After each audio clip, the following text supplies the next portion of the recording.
to a plethora.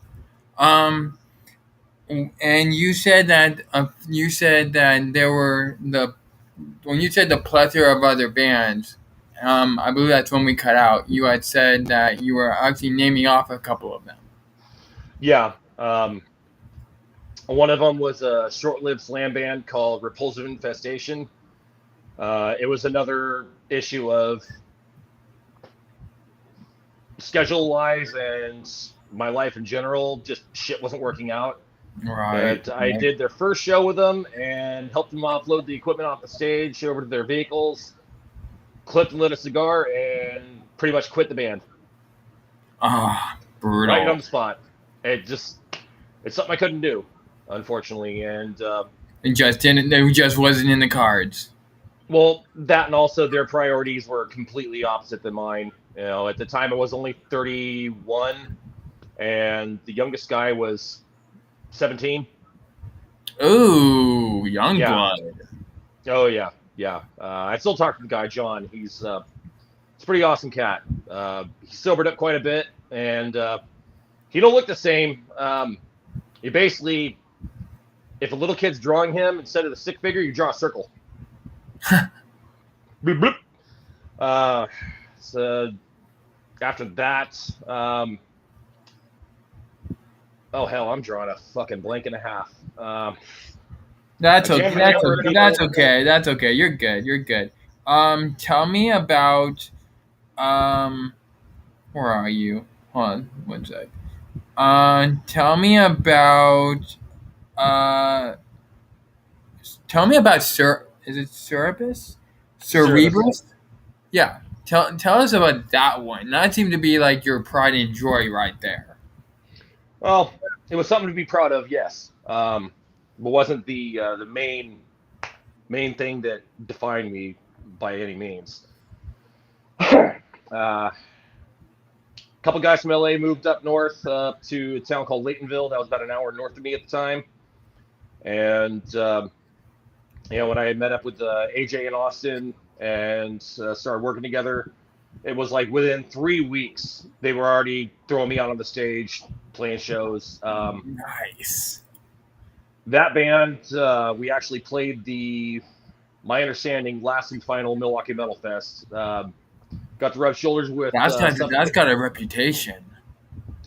It did, yeah. I made a number of friends I spoke to until, especially one of them, Fish. He was a guy that checked all the bands in. He was even the sound guy. And I had a nasty black eye when I got on stage. Well, that happened from the drunken shenanigans of the night before. Right. Which I won't exactly get into because it's going to do more than ruffle a few feathers. Right. But we played the first night, and that was the night Body Count happened to be opening. Or headlining, sorry. Nice. And, got to meet Ice-T and Coco. It was right when they first got together, too, so they were still in their little honeymoon phase. And I'm one of the guys that actually say, yeah, I've seen a bit more of Coco than a lot of people have. Yeah, Ice had her come running out on stage during the song KKK Bitch. And she was in thigh-high, white leather fucking go-go boots and a thong. That's it. Nice. And I'm like, wait, what, really? What am I seeing? I mean, I knew exactly what I was seeing, but it's like not expected. Right. Yeah. There you go. Yeah, and Sorry, go on. And I got to hang out with Glenn Benton from Deicide. He was playing for Vital Remains that particular time around. But I came walking up, and I took off my shades that I was wearing, just because I had a black fucking eye. Right. And he looked at me and went, "Whoa!" And he had this permanent gold marker that he was doing autographs with, and he decided to draw an arrow pointing to my eye on my face. And I was like, "Really?" And he's like, "You look kind of familiar." I was like, "Yeah." Before Andre got the black eye. we met a few times over in San Francisco. He's like, "Wait, are you that kid I punched?" I'm like, "No, that was my buddy. That was my buddy Josh."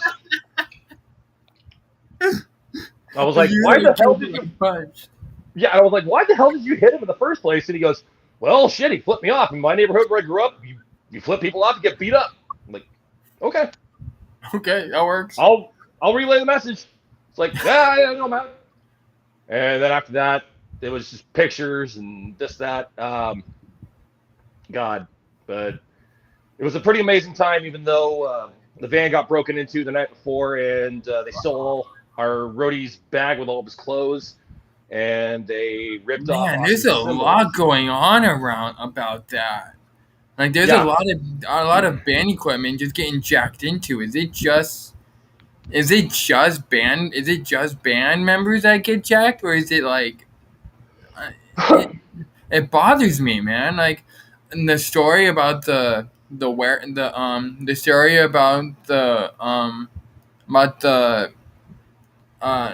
about the warehouse in series, your story here, and then a plethora of other stories I hear where people's music equipment gets jacked into. It hurts because it could be resold, and thieves like money, and they don't like working for it.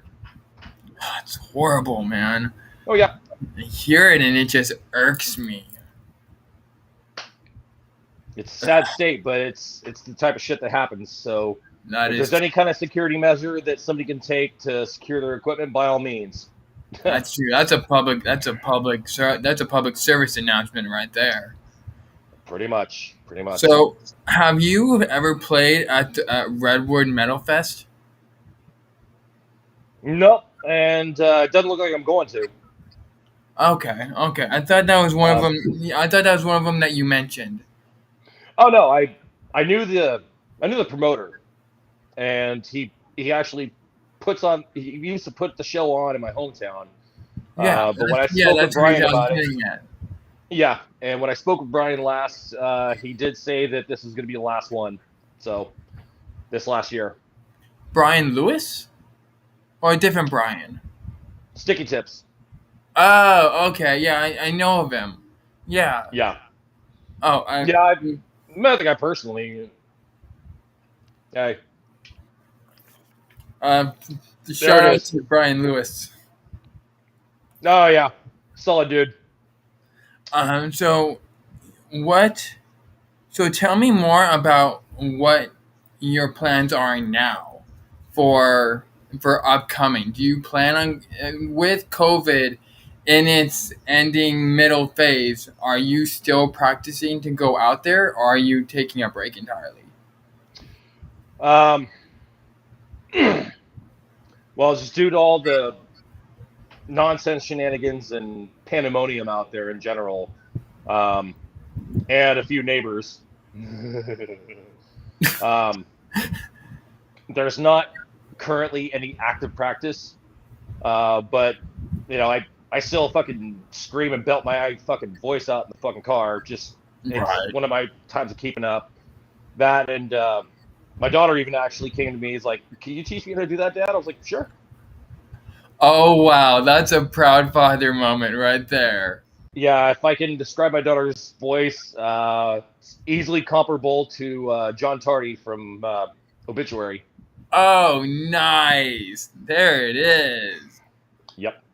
Maybe if and when metal comes back to the Central Valley, maybe a father-daughter project would be in the mix. Well, here's why I get a little slightly shameful of myself. She's a huge fan of like The Cure, Susie the Banshees, and Korn. Okay. And I have yet to show her the Deftones, but I'm not really a Deftones fan, so she hasn't really heard much of it. But she did grow up with this little CD player that was in her crib. And to this day, if I ever played Incantations, Impending Diabolical Conquest, or even Niall song Sarcophagus, it will literally put her to sleep. So That is amazing. I can even see the drowsiness in her eyes kick up when the opening riff for Sarcophagus. And she's sitting there just. And by the time the lyrics kick in, she's out. That is awesome. That's amazing. Something done right. There you go. There you go. Being a family man, and onto putting your hands in all sorts of things definitely has that perks. So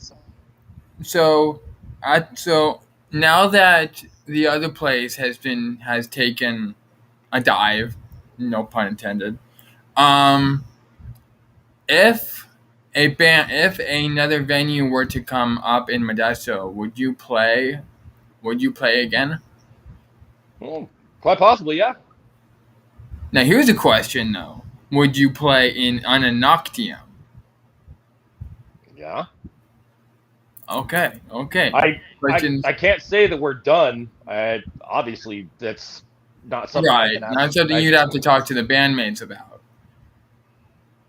Well, I'm pretty sure we haven't closed up shop, is what I'm saying. Right. But all the same, it's one of those life's difficulties you got to get through, and it's not always the easiest. And it sucks. Right. Tell us a little bit of that story of ununoctium. How did that fit in the mix of all four of your bands? 4? Don't forget the recording project I had with the guy over in Tasmania. Oh yeah, right. Okay, so that's 5. That's 5. 5 of them. So randomly, my former spouse was throwing a barbecue just because, and she invited a whole bunch of people, and Michael Ledbetter being one of them. Ooh.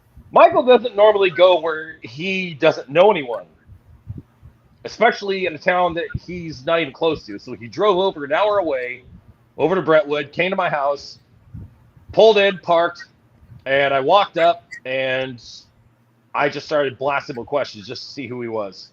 Because he sounded like somebody I spoke to the night before. Sorry, looked like. So I tried to get him to talk so I could hear his voice. There's a big difference between the guy I spoke to the night before. They both share a very similar resemblance. And he's sitting there and he's talking to me. He's like, "Hey, bro, what's that white spot on your shirt, bro? Is it supposed to be black?" Total surfer type. I'm like, okay. And then the difference between him and Michael, it's like, "Hey, dude, what's your name?" "Michael." "Last name?" "Ledbetter." "Where are you from?" "Ripon." I'm like, okay, cool. Come on in. Definitely a name that's gone around for sure. Yeah. So I fired up the barbecue. He pulled out his drinks. He started, mingling and whatnot. And I threw some carne asada on the barbecue grill, and I was like, "Hey, that one kind of looks like a face hugger." He's like, "It's kind of funny. My band's got a song called Xenomorph." I'm like, "Really?" So no words are to it yet. I'm like, "Huh. I'll be damned." "Well, here, check this out." And I took the damn thing off the grill and I threw it at him. But yeah, I had mentioned that only a few months prior to that, I had parted ways with Embryonic Devourment, and he came back with, "Oh, that's kind of funny. I just parted ways with my vocalist." Like, "Really? What the hell for?" And we started talking, and at one point he's like, "Well, maybe we should get together and jam. But here, let's pull up some videos and let's actually see if you're gonna like what you hear."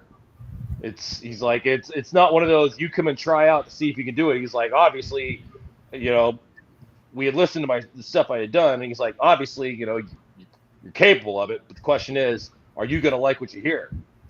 So we started watching, and I'm sitting there looking, okay, I could have done this here, this here, this here. Okay, all right, shit. Well, when do you jam? He's like, Saturdays. I'm like, perfect. I'm off Saturday. Nice. And Yeah, it was the same thing. I went in and it was like what 2 weeks that I got the set down. 2 weeks. Mm-hmm. That is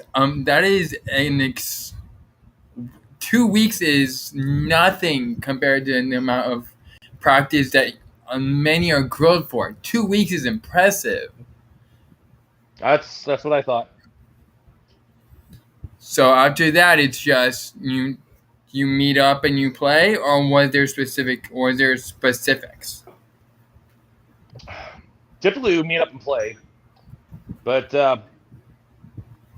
all the same, if there's any ideas that can be brought up, then those definitely happen. There you go. There you go. It's group collaboration time, so hey, why not? There you go. Like that's how you click. That's you guys were. I don't want to sound corny or anything, but that's destined. Like you really you made that work. Yeah, that's what you got to do. It's just what you got to do.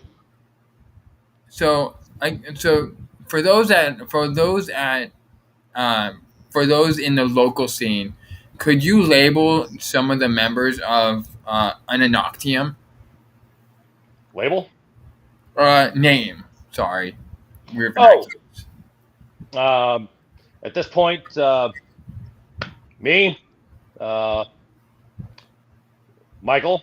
There's shit. I'm spacing my own fucking band member's name. And there's Nate, our bassist, who Nate Duarte. There we go. Couldn't remember his last name for the life of me. It's been happening lately. Forgive me. Guy's a fucking. I swear he's like fucking musical genius. It's what. Hey, that riff sounds great, but you should write it this way. Play it in this direction. And it's like, what? It's like, no, you need to take that part and put it at the end. And it's like, fuck, he's right. It's like, yeah, when he's right, he's right. And we parted ways with our old drummer, Dylan Harrington. He ended up having to move to Texas, unfortunately. But we did start working with Brandon Blunt, formerly of Next Deus. Oh, nice. Yeah, and he even stood in for. I don't know if he still does. I haven't asked him about it in a while, but he stood in for John Evil from Accidentally Murdered. Ooh, they're good. Yeah, they're good. They're Accidentally Murdered did if I'm not mistaken, did a couple of things with Bavmorda, if I'm not mistaken, in the metal scene. I believe they did. I mean, they at least played shows. I know that. I mean, hell, my first show with Ununoctium was Accidentally Murdered opened, and then directly after came Bavmorda, and then Ununoctium, and then Next Deus headlined. Nice. Yeah. And I was slightly apprehensive because I've always known the Bay Area, just obviously being in the Bay Area in general. Mm-hmm. But I wasn't sure how it was going to be accepted or welcomed by the Valley. But it was like the beginning of the second song for the night. I was announcing it, and I made a shitty joke that I kind of got booed at for. And, ooh, yeah. Ooh, not good. Yeah, I was like, yeah, so who tripped that shit up anyway?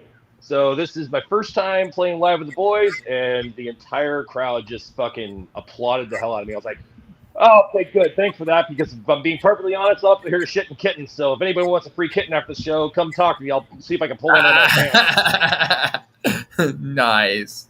That's funny. Yeah. Someone did a Facebook Live on that. I'd have to look back and see what it was, but it was kind of funny. But still to this day, some people will actually walk up to me like, so, I'm still waiting on my free kitten. I'm like, oh, fuck you too. Oh, fuck you too. Hey, it is what it is. There you go. Oh my god. So, wow. I have to say that you've been through a lot. Is it a good fair announcement? One more time.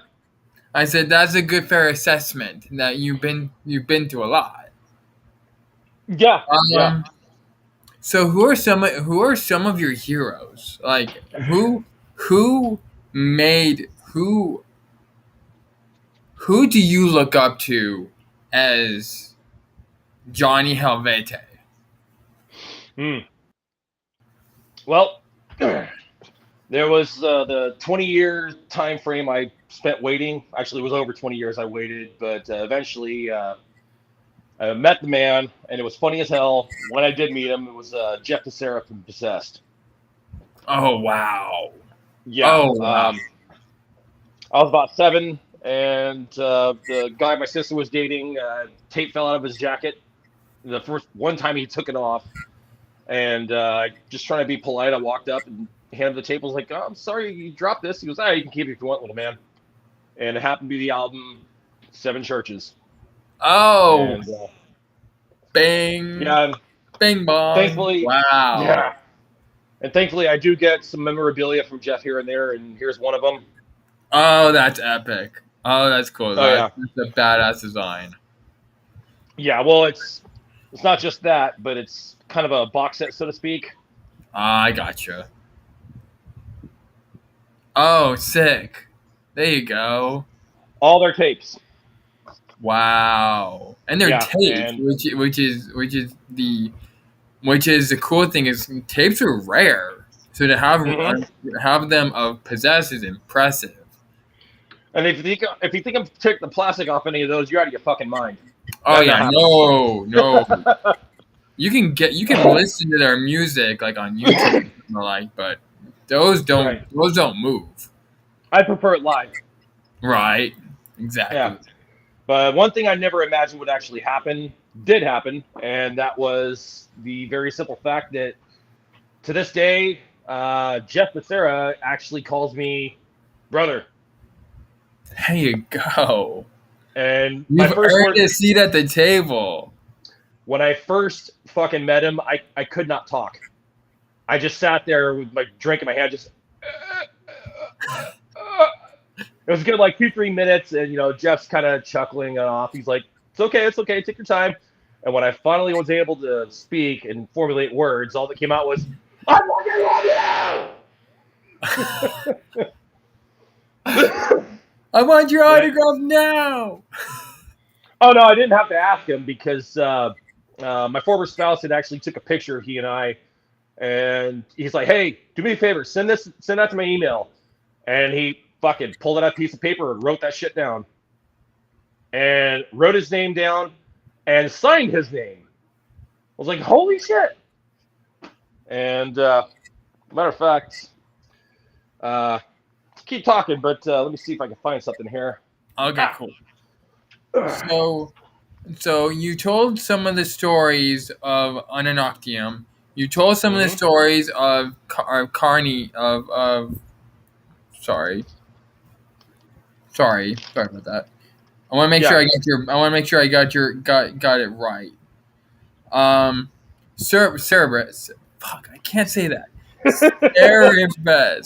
Ciribus, embryonic devourment and mummification. But do you happen to have any stories involving members of our Modestos team, other than time that you played with at the other place that one time?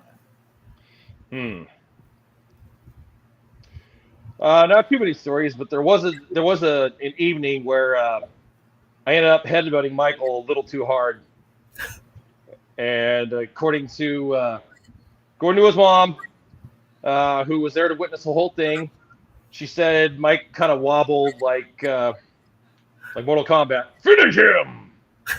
He's like, fuck, I gotta go to bed. I was like, oh god, fuck, no, I'm not gonna do that again. I felt like shit over that.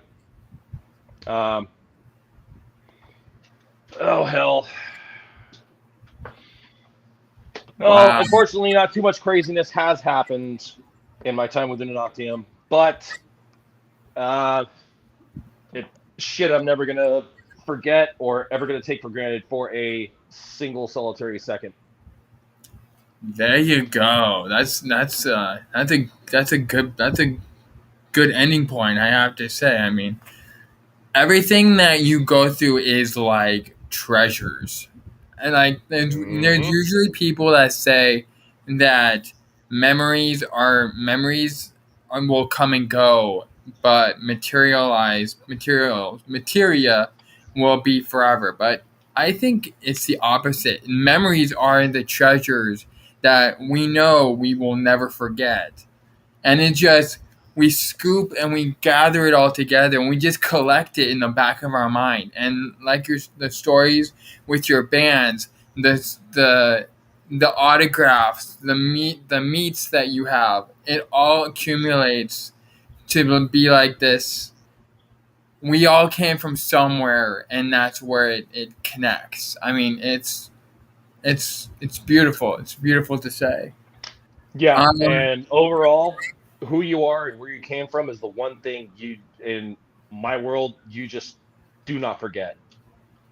Because there you go. overall, that in the end makes the biggest difference. Always remember who you were, where you came from, and why you started doing this kind of shit in the first place. Oh, for sure, for sure. All right, well, I think that about wraps it up. Is there anything you want to say to our viewers? Hit like and subscribe. like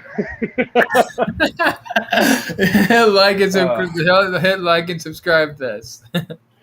yeah. Overall, Listen to well, metal. obviously that's a given. That is an absolute given. But if I can say anything, especially to some of the younger kids out there, if there's a dream out there of yours and you even remotely thought about pursuing it, the moment you stop walking towards it is the moment that dream fails. Always push forward, always remain true to yourself. Don't ever, ever fucking sell yourself short. Period. And if you're going to do something, do it right and go in head first. Don't go sticking your feet in the water to see if the water's cold or not. No, Jump fuck that. in. Cannonball! Boom! There you That's how you go. fucking do it. There you go. That's how you do it. That's how you do it. All right, Damn straight. everyone. All right, everyone. Thank you for joining me for this lovely and most cherished meeting with Johnny Helvete. I'll see you all soon.